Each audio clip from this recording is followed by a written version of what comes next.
Qual o tamanho da sua fé diante de seus conhecimentos e dos ensinamentos de Jesus? Podemos aumentar a nossa fé? Olá, um dia abençoado para todos. Que a paz de Jesus invada os nossos corações neste momento. Sou Jorge Ataíde, tarefeiro da Casa da Irmã Rosa. E esse é mais um podcast Perfume de Rosa. E o tema da nossa reflexão é o poder da fé, contido no Evangelho segundo o Espiritismo, capítulo 19, itens de 1 a 5. O item 1 é um trecho do Evangelho de Mateus, capítulo 17, versículos de 14 a 20. Assim diz o evangelista: quando ele veio ao encontro do povo, um homem se lhe aproximou e, lançando-se de joelho a seus pés, disse: Senhor, tem piedade de meu filho, que é lunático e sofre muito, pois cai muitas vezes no fogo e muitas vezes na água. Apresentei-o aos teus discípulos, mas eles não puderam curar. Jesus respondeu dizendo: Ó raça incrédula e depravada, até quando estarei convosco? Até quando vos sofrerei? Trazei-me aqui esse menino. E tendo Jesus ameaçado o demônio, este saiu do menino, que no mesmo instante ficou são. Os discípulos vieram então ter com Jesus em particular. E lhe perguntaram: por que não podemos nós, outros, expulsar esse demônio? Respondeu Jesus: por causa da vossa incredulidade.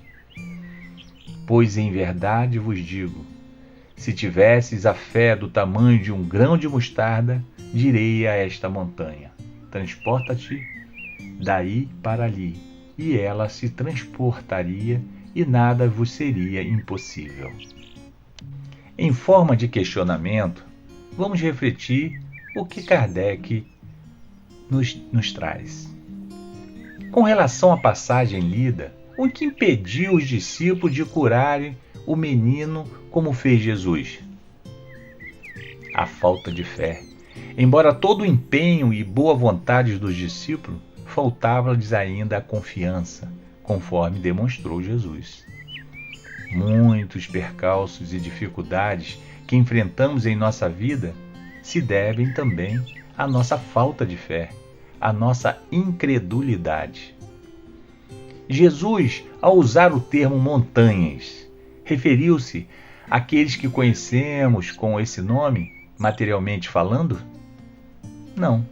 Assim como em todo o ensinamento de Jesus, devemos aqui também entender suas palavras no sentido moral. Se tivesses a fé do tamanho de um grão de mostarda, dirias a esta montanha: transporta-te daí para ali, e ela se transportaria, e nada seria impossível. No sentido moral, como devemos então entender as montanhas referidas por Jesus? São as dificuldades, as resistências, a má vontade, o interesse material, o egoísmo, a cegueira do fanatismo, o orgulho, as ideias preconcebidas e muitos outros defeitos que encontramos no decorrer da nossa vida. No sentido próprio, é certo que a confiança nas suas próprias forças torna o homem capaz de executar coisas materiais que não consegue fazer quem duvida de si. Como devemos proceder para conquistar a fé? Abrindo nossa mente, o nosso coração ao estudo do Evangelho, com o firme propósito de nos reformar intimamente, mediante a vivência dos seus ensinamentos.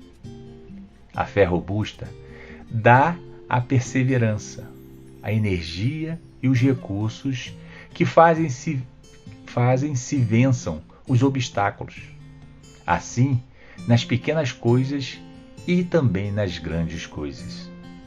De que modo certas pessoas conseguem realizar o que querem? Confiando em suas forças, com a certeza de atingir o fim almejado e agindo sempre no sentido de vencer os obstáculos. Ela dá uma espécie de lucidez que permite que se veja em pensamento a meta que se quer alcançar e os meios de chegar lá. Porque a fé legítima está associada à humildade. Porque só é possuidor da fé verdadeira aquele que confia em Deus mais do que em si próprio.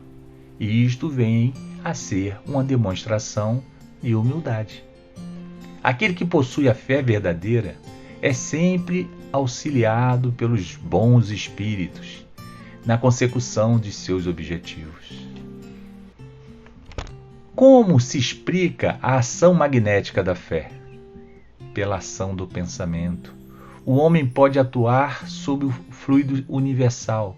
Se essa atuação for voltada para o bem e secundada por fé ardente, grandes fenômenos pode ele operar.